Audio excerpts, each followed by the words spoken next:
Real ടേസ്റ്റുള്ള മാമ്പഴ പുളിശ്ശേരിയാണത്. നമ്മൾ വിഷു ആശംസകളോടുകൂടി എല്ലാവർക്കും ഒരു മാമ്പഴ പുളിശ്ശേരി. ഇന്ന് നമ്മളൊരു മാമ്പഴ പുളിശ്ശേരി ഉണ്ടാക്കണം കേട്ടോ. നമ്മൾ വിഷു അല്ലേ വരുന്നത്. വിഷുവിൻ്റെ സ്പെഷ്യലായിട്ടുള്ള ഐറ്റം നമുക്ക് സാധാരണ മാമ്പഴ പുളിശ്ശേരിയാണ്. അപ്പോൾ നമ്മളിന്ന് 3 മാങ്ങ കൊണ്ടാണ് ഉണ്ടാക്കുന്നത്. ആദ്യം 2 മാങ്ങ മുഴുവനായിട്ട് ഇട്ടിട്ടുണ്ട്.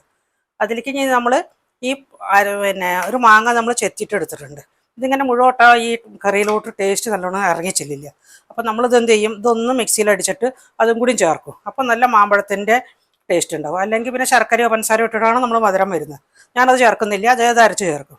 അതിലേക്ക് അരവിലേക്ക് വരുന്നത് 1 കപ്പ് തേങ്ങ, അതിലേക്ക് ഇത്തിരി ജീരകം, പിന്നെ നമ്മൾ ഈ ഇതിലേക്ക് ഇടുന്ന ഈ മഞ്ഞപ്പൊടി, ഇത് ആവശ്യത്തിലുള്ള ഉപ്പ്, അതിലേക്കുള്ള മുളക്, ഒരു ചുവന്ന മുളകിൻ്റെ നമ്മൾ പൊടിയില്ലേ, ഇത് കാശ്മീരി മുളക് പൊടിയാണ്. അപ്പോൾ അതിലേക്ക് എരിവായിട്ട് ഞാൻ എരിവ് വരാൻ വേണ്ടി 2-3 പച്ചമുളക് ചേർക്കുന്നുണ്ട്. അത് ഇതിൻ്റെ കൂടെ ഇതെല്ലാം കൂടിയിട്ട് നമ്മൾ അരച്ച് ചേർക്കുന്നതാണ്. ഈ 3 ഐറ്റം നമ്മൾ അരച്ച് ചേർക്കും. പച്ചമുളകും ജീരകവും തേങ്ങയും കൂടി നമ്മൾ അരച്ചിട്ട് തൈരിലോട്ട് നമ്മൾ മിക്സാക്കി ചേർക്കുന്നതാണത്. അപ്പോൾ നമ്മളിത് ആദ്യം ഇത് വേവിച്ചിട്ട് വരാം കേട്ടോ.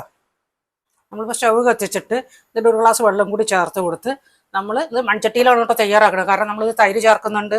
അപ്പോൾ പിന്നെ ഇതിലേക്ക് നമുക്ക് അലുമിനിയം പാത്രത്തിലൊന്നും വേവിക്കാറില്ല. അപ്പോൾ നമ്മൾ മൺചട്ടിയിലാണ് അതൊക്കെ ശരിയാക്കുന്നത്. കൽച്ചട്ടിയുള്ളവർ കൽച്ചട്ടിയിൽ ശരിയാക്കാം. ഇത് നമുക്ക് അടച്ച് വെച്ച് വേവിക്കാം. നമുക്ക് ഈ പഴുത്ത മാങ്ങ ഒന്ന് അരച്ചുകൊണ്ടിരണം കേട്ടോ. അതൊരു ഇത് തന്നെ അങ്ങനെ അരച്ചാൽ മതി, നമുക്ക് വെള്ളമൊന്നും ചേർക്കാതെ. പിന്നെ നമ്മൾ അരവലിക്കായി പറഞ്ഞിട്ടില്ലേ, അതാണത്. ഇത് നമ്മുടെ പച്ചമുളകും ജീരകവും തേങ്ങയും കൂടി അതും കൂടി ഒന്ന് അരച്ചിട്ട് വരാം. നമുക്ക് ഈ നമ്മൾ അടുപ്പത്ത് വെച്ചിട്ടുള്ള ഈ പഴുത്ത മാങ്ങ വെന്തോ നോക്കാം കേട്ടോ. അത് നല്ല വെന്തിട്ടുണ്ട്. തൊടുമ്പോഴേക്കും ഇങ്ങനെ ആയിട്ടുണ്ട്. ഇതിലേക്ക് നമുക്കിനി കുറേശ്ശായിട്ട് അരപ്പ് ചേർത്ത് കൊടുക്കാം. നമ്മൾ മാങ്ങ വെന്തിട്ട് അതിലേക്ക് അരപ്പ് ചേർക്കണം. അപ്പോൾ ഞാൻ പറഞ്ഞില്ലേ ഒരു പഴുത്ത മാങ്ങ മുറിച്ച് വെച്ചിട്ടുണ്ടെന്ന്, അതൊന്ന് അരച്ചെടുത്തിട്ടുണ്ട്. അതിലേക്ക് നമ്മൾ തൈരും കരുവേപ്പിൻ്റെ ഇലയും കൂടി ചേർത്ത് അടിച്ചെടുക്കണം. അതാണ് അതിൻ്റെ മധുരത്തിൻ്റെയും മാങ്ങയുടെയും റിയൽ ടേസ്റ്റ് വരുന്നത് ഇവിടെ നിന്നാണ് കേട്ടോ.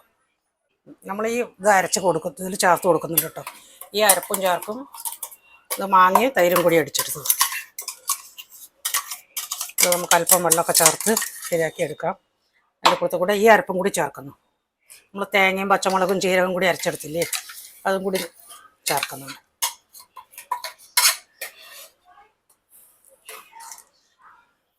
ഇത് നല്ലൊരു തള വന്നാൽ മതിയിട്ട് അത് കഴിഞ്ഞിട്ട് നമുക്ക് കെടുത്താം. നമുക്ക് ഇതിലോട്ട് കുറച്ച് വെള്ളം ചേർത്തിട്ട് നമ്മൾ അരപ്പ് മുഴുവനെ ചേർക്കുന്നു.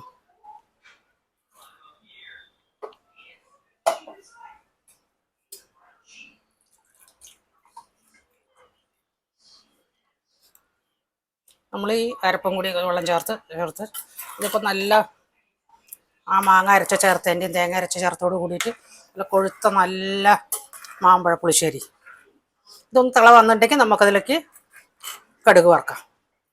കടുക് വറ ചേർക്കുന്നുണ്ട്. 5 മിനിറ്റ് വെയിറ്റ് ചെയ്യണേ. ഇതൊന്ന് തിള വരട്ടെ. നമുക്കിതാ ഇത് നല്ല തിള വന്നിട്ട് കേട്ടോ. ഈ തിളയിൽ നമ്മൾ അല്പം കരുവേപ്പിൻ്റെ എല്ലാം ഞെരടിയിട്ട് അങ്ങനെ ഇട്ട് കൊടുക്കുന്നു. അത് കഴിഞ്ഞ് ഇപ്പുറത്ത് നമ്മൾ കടുക് വറക്കുന്നു കേട്ടോ. അപ്പോൾ നമ്മൾ വറവിടാൻ വേണ്ടിയിട്ട് അല്പം ഉലുവ, അല്പം വറ്റൽമുളകും കടുകും,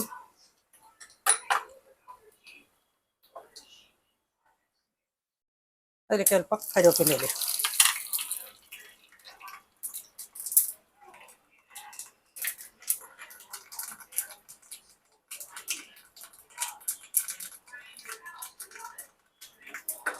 ഇതിലിട്ടിട്ട്